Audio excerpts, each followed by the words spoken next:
श्री कृष्ण कहते हैं, हे अर्जुन, जो इस आत्मा को मारने वाला समझता है अथवा जो इसको मरा हुआ समझता है, वे दोनों ही नहीं जानते हैं, क्योंकि ये आत्मा न तो मरता है और न मारता है। ये आत्मा किसी काल में भी न तो जन्मता है और न मरता है, अथवा यह आत्मा हो करके फिर होने वाला है, क्योंकि यह अजन्मा, नित्य, शाश्वत और पुरातन है। शरीर के नाश होने पर भी यह नाश नहीं होता है। परमात्मा ने जितने आत्मा बनाए हैं वो उतने के उतने ही रहते हैं, न कभी घटते हैं और न कभी बढ़ते हैं। केवल कर्मों के अनुसार अनेक योनियों में चले जाते हैं। योनियां कम ज्यादा होती रहती है। योनियों में आपने देखा होगा, कभी चींटियां ज्यादा हो गई, कभी पक्षी ज्यादा हो गए, कभी पशु ज्यादा हो गए, कभी मनुष्य ज्यादा हो गए, कभी पेड़ पौधे ज्यादा हो गए, कभी पर्वत ज्यादा हो गए। इस प्रकार से यह सृष्टि घटती बढ़ती रहती है। आत्मा कर्मों के अनुसार अनेक योनि में जाती है, लेकिन यह जन्मती मरती नहीं है। परमात्मा ने एक बार जितनी आत्मा को पैदा किया है वो उतनी की उतनी ही रहती हैं। शरीर के नाश होने पर भी इसका नाश नहीं होता है। भगवान श्री कृष्ण कहते हैं, हे प्रथा पुत्र अर्जुन, जो पुरुष इस आत्मा को नाश रहित, नित्य, अजन्मा और अव्यय जानता है, वह पुरुष कैसे किसको मरवाता है और कैसे किसको मारता है। और यदि तू कहे कि मैं तो शरीरों के वियोग का शोक करता हूँ, तो यह भी उचित नहीं है, क्योंकि जैसे मनुष्य पुराने वस्त्रों को त्याग कर दूसरे नए वस्त्रों को ग्रहण करता है, वैसे ही जीवात्मा पुराने शरीरों का त्याग करके दूसरे नए शरीरों को प्राप्त करता है। हे अर्जुन, इस आत्मा को शस्त्र आदि नहीं काट सकते हैं और इसको आग जला नहीं सकती है और इसको जल गीला नहीं कर सकता है और वायु उसको सुखा नहीं सकता है, क्योंकि यह आत्मा अछेद्य है, यह आत्मा अदाह्य है, यह आत्मा अक्लेद्य है और यह आत्मा अशोच्य है। तथा यह आत्मा निसंदेह नित्य, सर्वव्यापक, अचल, स्थिर रहने वाला और सनातन है। यह आत्मा अव्यक्त अर्थात इंद्रियों का अविषय और आत्मा अचिंत्य, क्योंकि ये आत्मा अजर, अमर, अविनाशी है, तो ये अचिंत्य अर्थात मन का अविषय, और यह आत्मा अविकार, आत्मा विकार रहित है, अर्थात नए बदलने वाला कहा गया है। विकार संसार में होता है, कभी घटता है, कभी बढ़ता है। कभी आप देखो कि 5 साल में आए कितनी प्रकृति बदल गई। पहले ये नहीं था, वो नहीं था, ये हो गया, वो हो गया। कहीं जाओगे, पहले यहाँ इतना बढ़िया चारों तरफ से सब मकान दुकान बने हुए थे, अब यहाँ कुछ भी नहीं रहा, सड़क बन गई, सुनसान हो गया सब। तो इस प्रकृति घटती बढ़ती है, पर ये आत्मा घटता बढ़ता नहीं है, बदलने वाला नहीं है, न कहीं जाता है न आता है, हर जगह रहता है और हमेशा रहता है। इसलिए हे अर्जुन, इस आत्मा को जानकर, ऐसा जानकर तो शोक करने योग्य नहीं है, अर्थात तेरे लिए शोक करना उचित नहीं है। यदि तू उसको सदा जन्मने और सदा मरने वाला माने तो भी हे अर्जुन इस प्रकार शोक करने के योग्य नहीं है, क्योंकि ऐसा होना सिद्ध हुआ है। इसे भी तो इस बिना उपाय वाले विषय में शोक करने योग्य नहीं है, इसका कोई उपाय नहीं हो सकता, ये निश्चित सिद्धांत है। इसलिए यह भीष्म आदिकों के द्वारा, यानी भीष्म आदिकों के जो शरीर हैं मायामय होने से अनित्य हैं, इससे शरीरों के लिए भी शोक करना उचित नहीं है।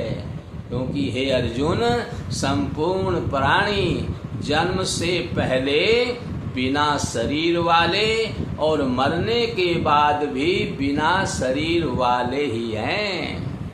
पैदा होने से पहले भी बिना शरीर वाले थे, केवल जीवात्मा थे, और मरने के बाद भी बिना शरीर वाले ही हैं, जीवात्मा ही तो है। इसलिए केवल बीच में ही शरीर वाले प्रतीत होते हैं, फिर उस विषय में चिंता क्या करना है।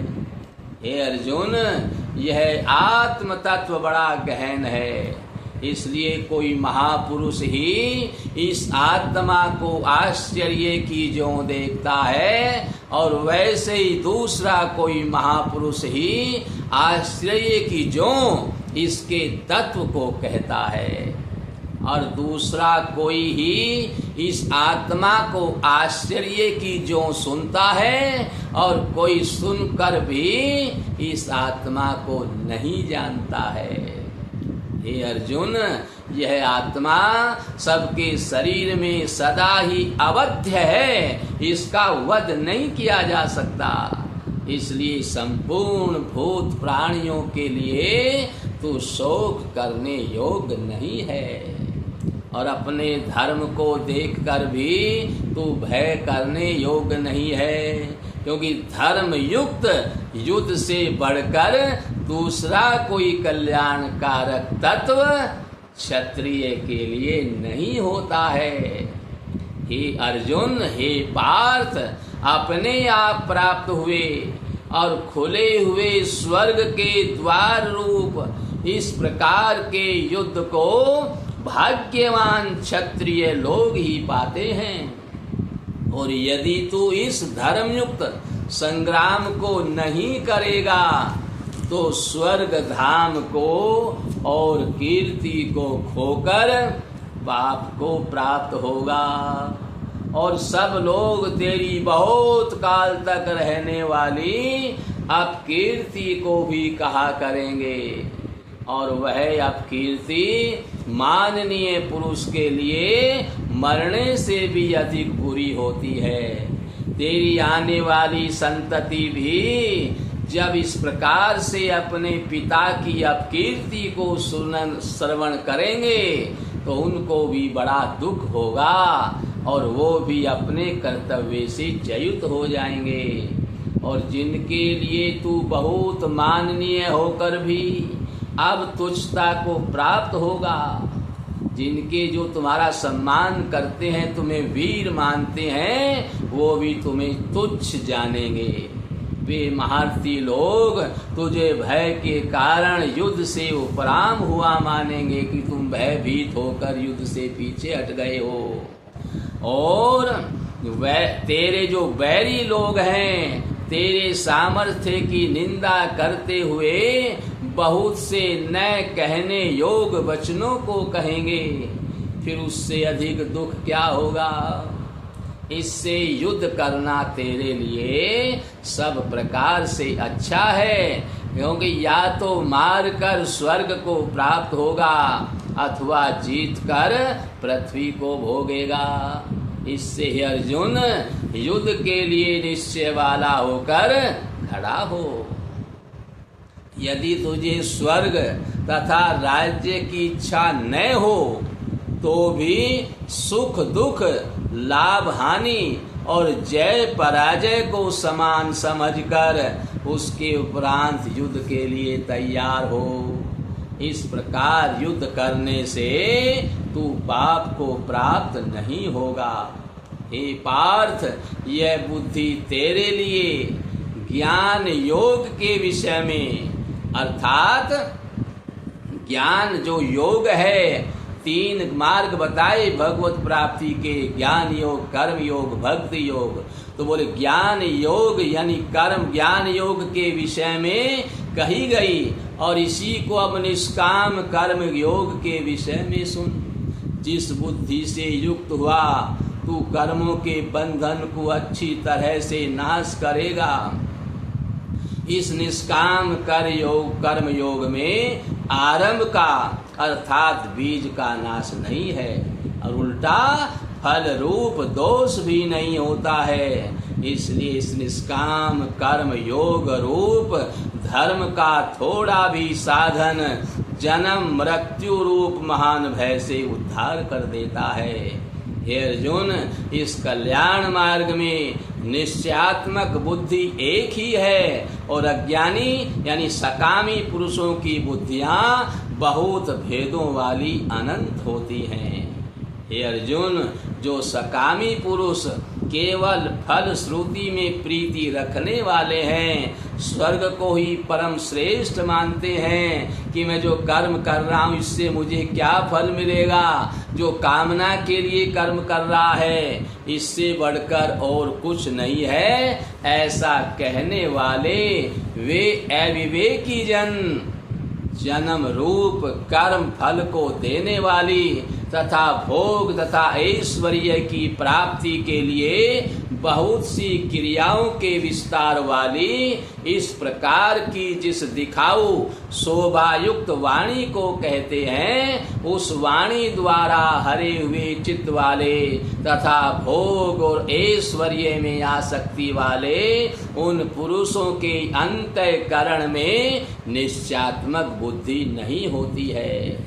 हे अर्जुन, सब वेद तीनों गुणों के कार्य रूप संसार को विषय करने वाले अर्थात प्रकाश करने वाले हैं। इसलिए तू असंसारी अर्थात निष्कामी और सुख दुख आदि द्वंद्वों से रहित नित्य वस्तु में स्थित तथा योग क्षेम को यानी अप्राप्त की प्राप्ति का नाम योग है, और प्राप्त वस्तु की रक्षा का नाम अक्षेम है। इसलिए योग अक्षेम को न चाहने वाला आत्मपरायण हो, क्योंकि मनुष्य का सब ओर से परिपूर्ण जलाशय के प्राप्त होने पर छोटे जलाशय में जितना प्रयोजन रहता है, अच्छी प्रकार ब्रह्म को जानने वाले ब्राह्मण का भी उस वेदों में उतना ही प्रयोजन रहता है।